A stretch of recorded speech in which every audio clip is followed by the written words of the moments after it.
We've been funded through the City of Compton probably the last 6 to 7 years. And when we first started getting funded through the City of Compton, we would always only get $4,000, the max.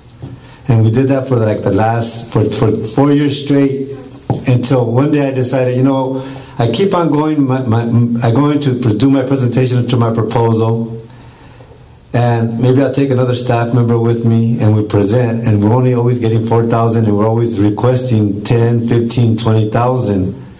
So one day I said, you know, maybe it's not their fault, maybe it's my fault. Because I keep on doing the same thing the same way, I'm going to keep on getting the same results. So should I keep on blaming them or should I blame myself?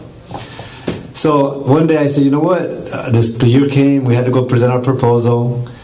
I went the night before and I started calling all the people that we provide services to and talk to their parents, and we had 100 people at our proposal presentation, and we got 15,000 that year.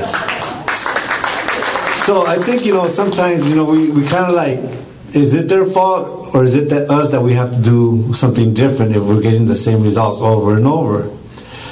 But I've been after the City of Compton because I think that they call me when they want me to participate in something. They'll tell me, bring some youth, bring some parents. And I've been after them the last couple of years. You know, I tell them, you know, all the funding agencies from the City of Compton should be meeting on a regular basis to coordinate their efforts on how to more effectively serve the community of Compton. So I think that a very, very key link would be that all the funded agencies should be doing something with the creek in some way, shape, or form. Whether, even if it's just coming out for the cleanup. If all the 10 funded agencies bring 10 or 15 people, you know, you're bringing a good amount of people out here. And the city can, you know, mandate it because, you know, we are funders, and, you know, the city calls me up and says, you know, so we need you to participate in that as a recipient of funding. I don't really ask questions, I'm there.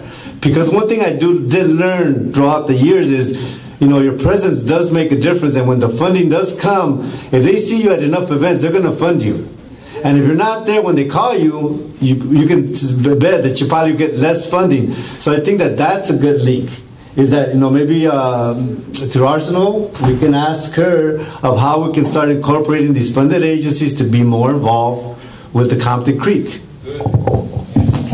It would be interesting to see if we could get Councilwoman Arsenault to say or make a declaration and do a whole big thing and make it the year of the creek or something like that to help these pocket parks move forward and the plan move forward, because it might be just a ceremonial way to introduce the creek to the community as something other than a drainage ditch, which, you know, even a lot of people still think of it as, you know, that we do bless it and make it, you know, and sort of try to welcome this relationship. It might be fun to kick around.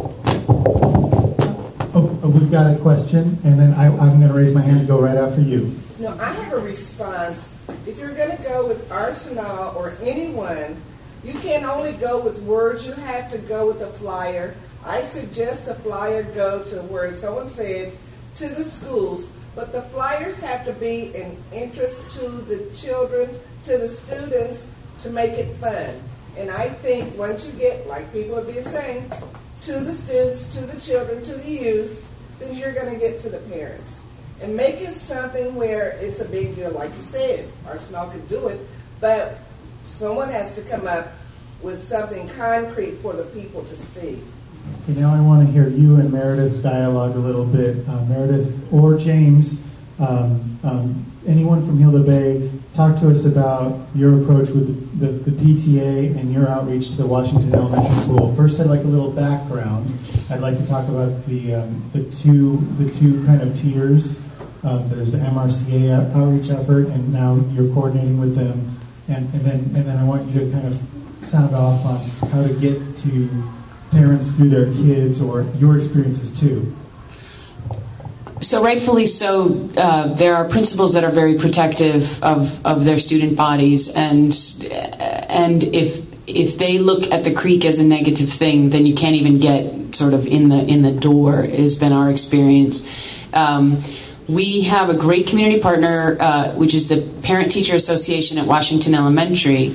And they were sort of an unlikely partner. We've been looking, as have the MRCA, at this 5-acre lot that runs along the backside of Washington Elementary that abuts the creek. And this is and it's a completely feral, old, I think it was an old baseball field, but there's nothing back there. And so we wrote a grant a year and a half ago now with MRCA to get the $700,000 from Department of Water Resources to restore this back creek. So we found the Parent-Teacher Association, and we spent a long time talking with them, and they became one of our community partners. So so now they've been going through our trainings, and there is, I mean, just from a basis of reality, there is not one parent in the PTA that speaks English. And so there's a huge, and there's no, and the principal doesn't speak Spanish. So it's been a really interesting road being the bridge between this group that just sort of operates. They're all moms. They all have lots of kids, and this idea, they know what they want, but they just don't have even the vocabulary, literally and figuratively, to get to this idea that their kids would be going to school in a safe environment, or that this could be better. And so this idea of dreaming about what could be back there has been so eye-opening.